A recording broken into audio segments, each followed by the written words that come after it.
So mao ni ang kwintada guys sa ah, tulo ka tuig ug tunga. So ato ning babasa diri sa katapusan sa kalibutan. So ato masahon mga kaibigan. Ang anghel mipadayon pag-ingon, unya niadtong panahon na mutungha si Miguel, ang gamhanang prinsipe nga mao'y tigpanlipod sa imong katawhan. Unya moabot ang usa ka panahon nga hilabayhon kalisod nga sukad masukad, wala pa gayud mahitabo apan ang tanan nga imong katawhan nga ang ngalan gilista. Praise the Lord. Sa basahon sa Dios maluwas gikan niini. Ug daghan sa mga nangamatay nga atua sa lubnganan mabanhaw ngadto sa kinabuhing dayon. Ug ang uban ngadto sa kaulawan nga walay katapusan. Ang mga maalamon mosidlak sama sa kahayag sa kalangitan ug kadtong nakakabig og daghan ngadto sa pagkamatarong mudanag hangtod sa hangtod sama sa mga bituon. Mingon siya kanako, apan ikaw Daniel, tak-upi ang basahon ug silyuhi kini hangtod nga maabot na ang katapusan. Daghang mga tawo ang mag-usik sa ilang kahago sa pagsabot unsay nahitabo. Unya mitanaw ako ug nakita ko ang duha ka tawo nga nagbarog sa isigadaplin sa suba. Ang usa kanila nangutana sa anghel nga nagbarog daplin sa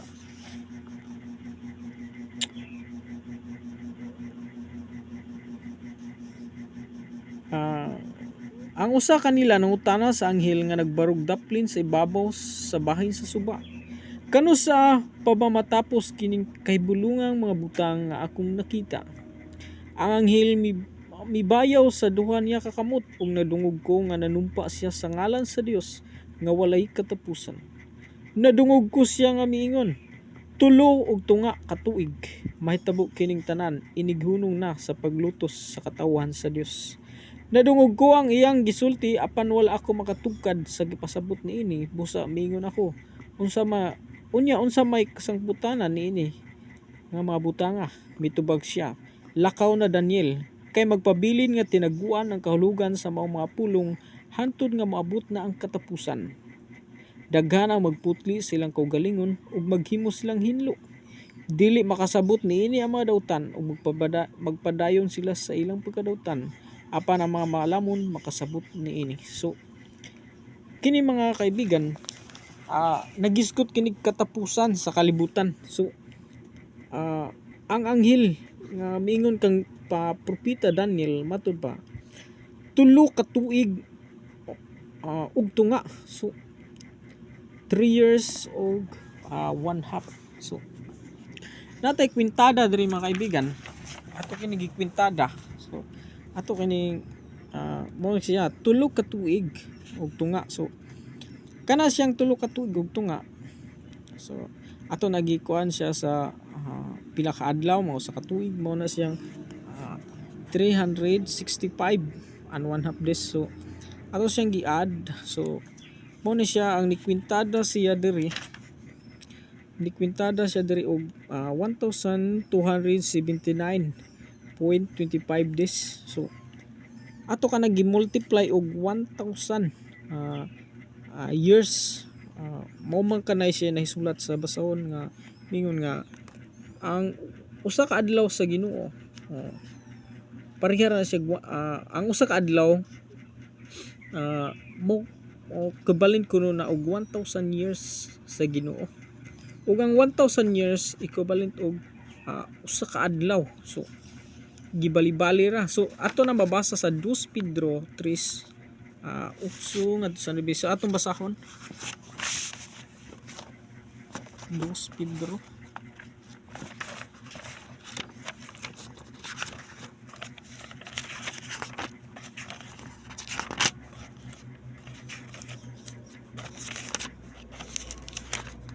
So sa 2 Pedro 3 ngadto sa 8. So diri sa 8 mga kaibigan. Kani. So basahon nato. Apan ang adlaw sa Ginoo moabot sama sa kawatan. Sorry. Sa 8 mga kaibigan. Apan mga hinigugma, ayaw ninyo hikalimti nga ang Ginoo nga sa Ginoo ang usa ka adlaw sama sa usa ka libo ka tuig. Ug ang usa ka libo ka tuig sama lamang sa usa ka adlaw. Ang Ginoo dili maglangan pagtuman sa iyang gisaad, sumala sa ginahuna sa uban. Apan siya nagpailob kaninyo kay dili siya buot nga may usa nga malaglag kundili nga ang tanan maghinulsol ug mobiya sa ilang mga sala sa Lord. Mao na ni guys, apan ang adlaw sa Ginoo moabot sama sa usa ka kawatan. Niadtong adlaw ang kalangitan mahanaw uban sa kusog nga dinahunog ug ang butang mosilaob maugdaw ang ug ang yuta mahanaw uban sa tanan nga naa niini. So kani siya guys, mo kini siya ang mga gipamulong sa mga unang propeta nga doon na di katapusan ang kalibutan. So daghang mga Bible prophecy nga nagtugkad niini mga kaibigan. So kini siya mga kaibigan, mo na ti atong gi-multiply ganiha nga 1,000 years. So atong gi-multiply aning 1,279 days. So mao na siya tulo ka tuig ug tunga. Mao kana atong pintada. So ang labas niya guys, ang iyang answer sa pag-multiply na to kana siya. So nahimo siyang 1,279,250. So mo kana siya ang gidaghanon sa mga adlaw kung ato siyang i-multiply sa 1,000 years. So ato kini siyang i-divide by 1 year or by 365. Ang kana siyang 1 million plus 365.5 or 1/2 days. So ang iyang labas guys, mo ni siya 3,500.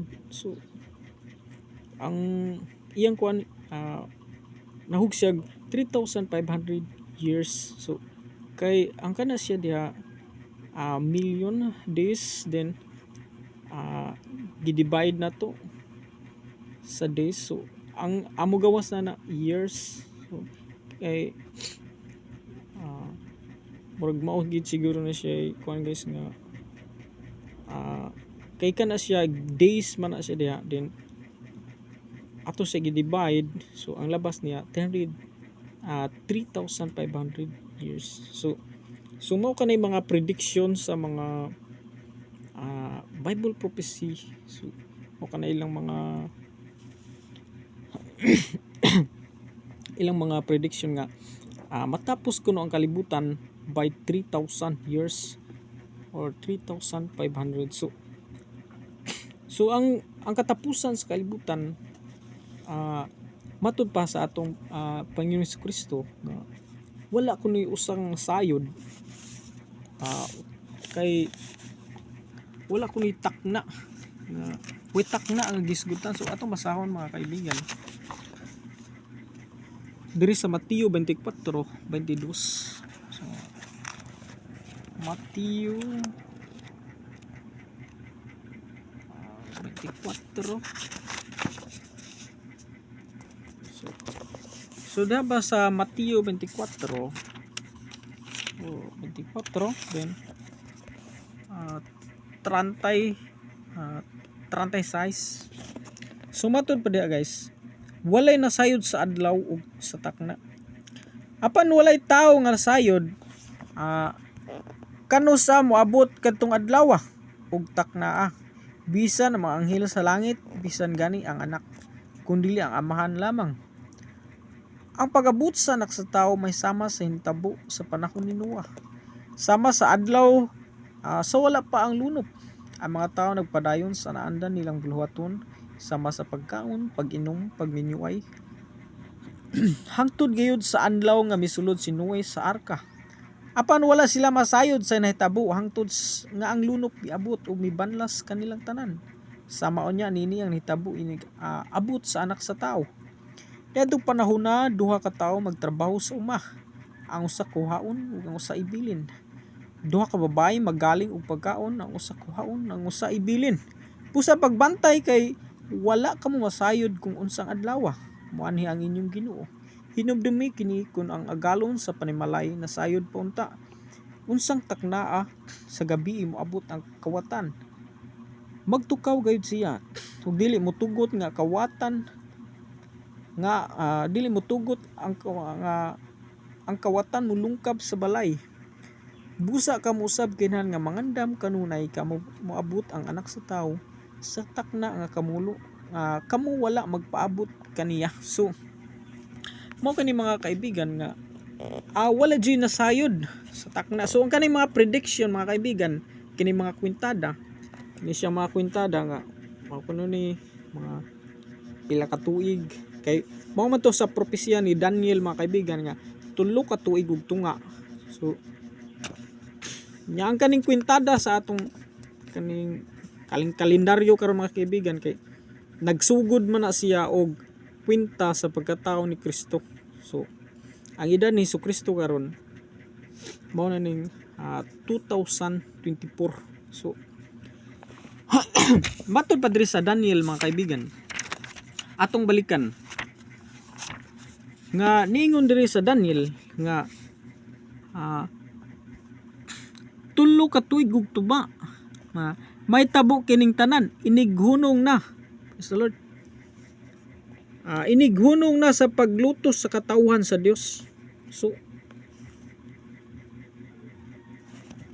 wala may nagsaysay mga kaibigan nga kanusa nihunong paglutos ang katawhan sa Dios. So nahitabo lang nga nihunong to ang katawhan sa Dios paglutos katong ang uban na to nahurot naman to, gilutos man to sila, gigukod sa mga katong mga kaaway nila sa orang panahon. So gilutos to sila kay gisakop man tong Israel sa ilang mga kaaway. So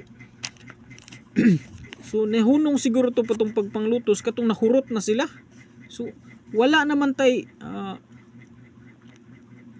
mga 70 AD siguro or basta wala na tay kanang kasayuran or ambot lang ka ang mga Bible prophecy kung mga nakakuha ba sila kasayuran kung unsa to mga tuiga nga gihunong na ang paglutos sa katawhan sa Dios. So manakita nga wala na tay kasayuran kung kanusa to ni hunong. So adto pa ta mo kwinta niadto atong mahitabo kining tanan inighunong na sa paglutos sa katawhan sa Dios. So 3 ka tuig ug tunga. So mo kini siya mga daghan kay mga nag-study ani mga kaibigan. So atong balikan diri sa Mateo 24. So diri sa Mateo 24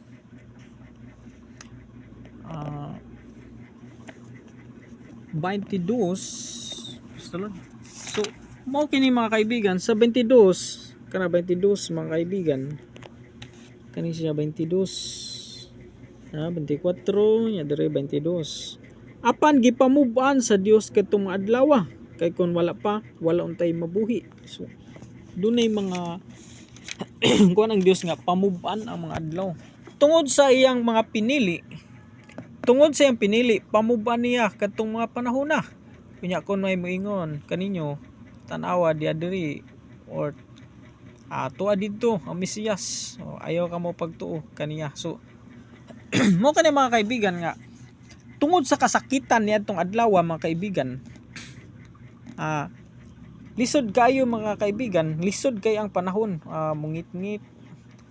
Mao ni siya. Unya sa tapos sigid sa kasakitan niadtong mga adlaw, mungit-ngit ang adlaw ug dili na mudanag ang bulan, mga hulog gikan sa langit ang mga bituon, pumatayog ang tibok kalibutan. Unya mutunghas sa langit ang timaan sa anak sa tawo, maghilak ang tanang banay sa yuta og makita sila sa anak sa tawo nga abong-abot sinapnay sa panganod sa langit. Maabot siya nga may dakong gahom ug himaya. Unya motingog ang dakong trumpeta ug ipadala niya ang iyang mga anghel ngadto sa upat ka suok sa kalibutan. Ilang tigumon ang pinili niyang katawan gikan sa tanang dapit. So mao kana mga kaibigan nga ang pag-abot sa ato pa Hesus Kristo, sa dili pa siya maabot, grabe ang mga kasakitan. So muna nga piting lisura nga moto nga pamubuan ang panahon mga kaibigan. So muna nga walay nasayod kung unsang adlaw, unsang taknaa kay pamubuan. Sama na example mingon nga kung sama ni atong prediction kani atong pintada kani mao ni 3,500 years nya musugod tag sa pagkatao ni Kristo. So karon 2024 maron. So pila na katuig? Tapay 1,000 kapin sa siguro. So nya kung pamuban, so ang mga Bible prophecy, ang mga prediction nila dili na matuman kay liman ka nagipamuban. So sama na example mao na siya exact date kana siya, mao na exact date, exact years kay sa Ginoo nahibaw-an man ang tanan nya gipamuban. Unsaon man paghibaw sa mga Bible prophecy kung pila ka kuan ang ipamubo sa Dios. Subaw kana siya nga wala siya nasayod utak na maski si Kristo ang anak sa tao. Ningon gani nga maski ang anak sa tao wala sad mahibalo kung kanusa kay ngano man pareha kuno na sa panahon sad ni Noah. Ni Noe mga kaibigan nga ang mga tao nagminyo ay na daan pag-inom ato sang sabton mga kaibigan nagpadayon og kanang lipay-lipay ba dis kalibutan. Murag wa sila nanumbaling sa kanang pulong sa Ginoo nga gisangyaw ngadto sa kalibutan ni Noah. So kato si Noah nagsangyaw man to siya. So mao kada siya mga kaibigan nga igabot sa ni Kristo. Ang uban makalitan ba kay ang uban naman sa lipay-lipay. So muna nga ang uban katong na nagpaabot na naghinulso sila mga sala. So siya na lang maghukom kung dili man ta kay ba kung kinsay maluwas. So kay moingon ta nga kita ra luwas dili siya na pwede kay ang Dios ra man ay maghukom. So dili ta maghukom sa atong mga isikaw tawo nga maimpierno sila kami maluwas. Dili na pwede. Kay pag-abot ni Kristo siya na ang muhukom niya na iyahan na ng bulwaton. So ato na sa mabasa sa Matthew 25:31. So mao kana siya daraw ang katapusang hukom. So iniganhi sa anak sa tao ingon nga hari uban sa tanang anghel. So mao kanay katapusang hukom mga kaibigan. So anak sa tao. So si Kristo na iganhi niya sa kalibutan. Mulingkod siya sa iyang harianong trono ug ang tanang tao sa kalibutan tigumon sa iyang atubangan. Unya bahinon niya sila sa duha ka pundok sama sa usa ka magbalantay sa hayop nga maglain sa mga karniro gikan sa mga kanding. Ibutang niya ang mga karniro sa iyang tuo ug ang mga kanding sa iyang wala. Uyang hari moingon sa mga tao sa iyang tuo, duol kamo nga gipanlanginan sa akong amahan. Ug dawata ninyo ang gingharian nga giandam alang kaninyo. Sukad sa pagbuhat sa kalibutan. Kay gigutom ako ug inyo akong gipakaon, giuhaw ako ug inyo akong gipainom. Dili ninyo ako kaila apan inyo akong gidawat sa inyong mga balay. Hubo ako ug inyo akong gibistihan. Nagmasakton ako ug inyo akong giatiman. Nabilanggo ako ug inyo akong giduaw.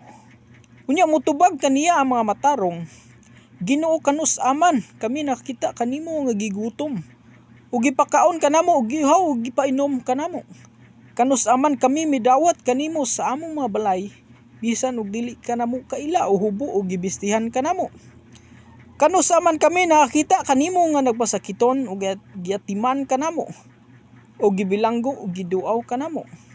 Unya ang hari motubag kanila, sultihan ko kamo nga sa matag higayon nga maghimo kamo niini alang sa usa ka labing ubos Nini ako mga igsoon, gihimo ninyo kini alang kanako. Sa 41, unya maingon siya ngadto sa mga tao sa iyang wala, pahawa kamo kanako, kamong gipanghimaraot sa Dios. Ngadto kamo sa kalayo nga walay pagkapalong. Kurog to yung kamot, guys. Ngadto kamo sa kalayo nga walay pagkapalong, nga giandam alang sa yawa ug sa iyang mga anghel. Kay gigutom ako apan wala ko ninyo pakana. Gihaw ako apan wala ko ninyo paimna. Wala ako ninyo duwata sa inyong mga balay, kay dili man ako ninyo kaila. Hubo ako apan wala ninyo ako bistihi. Nagmasakiton ako ug nabilanggo. Apan wala ako ninyo atimana. Unya mo tubag sila kaniya, Ginoo kanus aman. Kami nga nakakita kanimo nga gigutom ug gihaw usa ka dili ka kaila. Uhubo nagmasakiton o nabilanggo ug wala kami mutabang kanimo.